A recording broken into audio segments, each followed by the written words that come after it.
King Arthur is a legendary figure of British folklore who became king when he pulled a sword from a stone. In the legend, Arthur later received the magical sword Excalibur from the mysterious Lady of the Lake, a woman who appeared from the waters of Dozmary Pool. Excalibur was said to imbue its possessor with the right to be King of England, as well as possessing a number of magical attributes, including the ability to blind one's enemies in battle. Dozmary Pool is also said to be the final resting place of Excalibur after the death of King Arthur. According to legends, after King Arthur died at the Battle of Camlan, Sir Bedivere, one of Arthur's knights of the Round Table, discarded Excalibur in Dozmary Pool, returning the sword to the Lady of the Lake. According to King Arthur's myth, after he gets mortally wounded in the Battle of Camlan, he's asked to be taken to the Dozmary Pool to return the sword Excalibur to its owner. Sir Bedivere, a loyal friend of King Arthur, after 3 attempts threw Excalibur, the legendary sword, into the Dozmary Pool lake. Then when the sword was about to touch the water, a hand appeared from the surface and grabbed the sword, taking it to the bottom of the lake. Dozmary Pool is also the home of the Lady of the Lake. Legend says it was the Lady of the Lake who gave Excalibur to King Arthur in the first place, so it makes sense that when King Arthur died, the Lady of the Lake would reclaim the sword for her again. Arthur's legend also says that only the true queen would be able to retrieve the sword from the lake.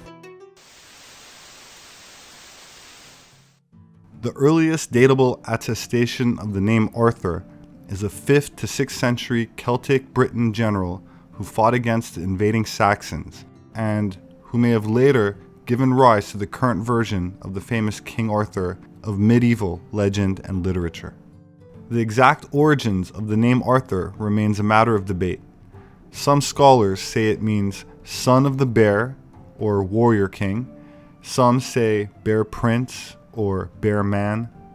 Bear cults were a common component in many cultures historically, with ceremonial worship traced as far back as the Paleolithic period.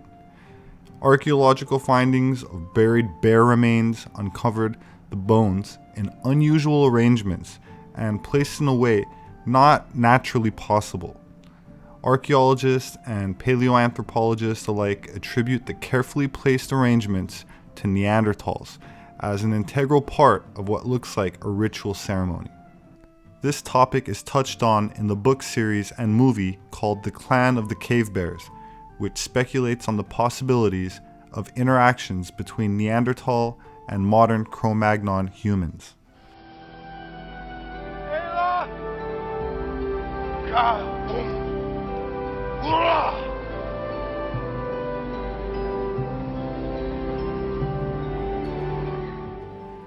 The religious practice of the worshipping of bears is found in many North Eurasian ethnic religions, such as the Sami inhabiting Lapland and the adjacent areas of northern Norway, Sweden, and Finland, as well as parts of Russia.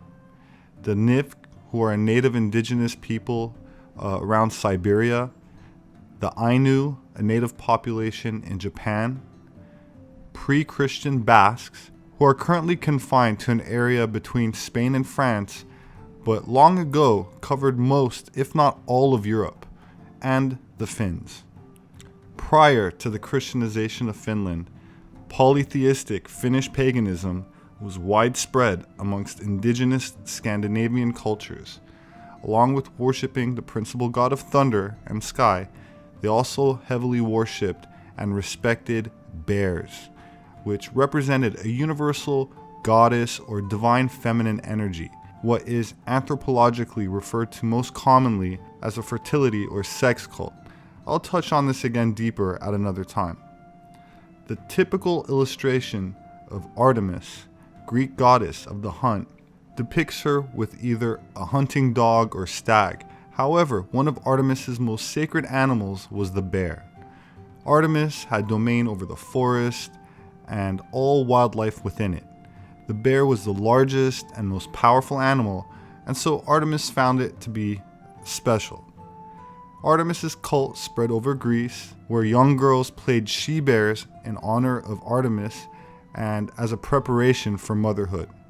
They wore bear masks and acted wildly and participated in activities in worship of her. Another close association between Artemis and bears is in the tale of one of Artemis's followers named Callisto. Callisto was a nymph, or a demigod nature spirit, and as a follower of Artemis, women were charged to stay chaste and pure from men. Callisto was lured into having relations with Zeus, who impregnated her. When Artemis found out, she changed Callisto into a bear. Other versions say Athena was angered when Zeus impregnated the nymph, and so she turned Callisto into a bear. Artio, the bear goddess of the ancient Celtic Gauls, was also intimately connected to bears, as was Eldiko, the Hungarian bear goddess, and Mieliki, Finnish bear goddess. She's associated with the woods and with wildlife, just as Artemis and Eldiko, but her main attribute is her healing abilities. She heals the animals when they are sick or wounded. This corresponds directly with the medicine of the bear. Shamans know bears to be healers, and so Mieliki was like the bear in this way. The Buddy Bears is a name given to painted, life-size fiberglass bear sculptures with raised arms that have become a symbol of Berlin since 2001. The origin of the name Berlin is uncertain. It may have roots in the language of Western Slavic inhabitants of the area of today's Berlin and may be related to the old Palabian stem Berl, which means swamp. But folk etymology connects the name to the German word for bear, Bar. As for the etymology of the word Bern, as in Switzerland, folk legend has it that a duke, the founder of the city of Bern, vowed to name the city after the first animal he met on the hunt, as it turned out to be a bear.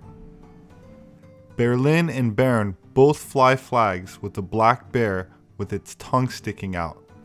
Black, like the goddess Kali of India, who also sticks out her tongue. The Arctic Home in the Vedas is a book on the origin of the Aryan people by Bal Gangadhar Tilak, a mathematician turned astronomer, historian, journalist, philosopher, and revered political leader of India. It propounded the idea that the North Pole was the original home of the Aryans during the pre-glacial period, meaning the Pleistocene or Ice Age, which they had to leave due to the ice deluge and melting glaciers around 8000 BC, having to migrate to the northern parts of Europe and Asia in search of lands for new settlements, bringing their beliefs with them, including the swastika. Which brings us back to King Arthur, whose name may also be linked to Arcturus, a bright star near Ursa Major, or the Great Bear, which turns around the North Star, and when each of the solstices and equinoxes are taken into account, makes a swastika pattern in the sky. My name is Robert Sepehr. Thank you for watching, sharing, liking, and commenting. See you next time.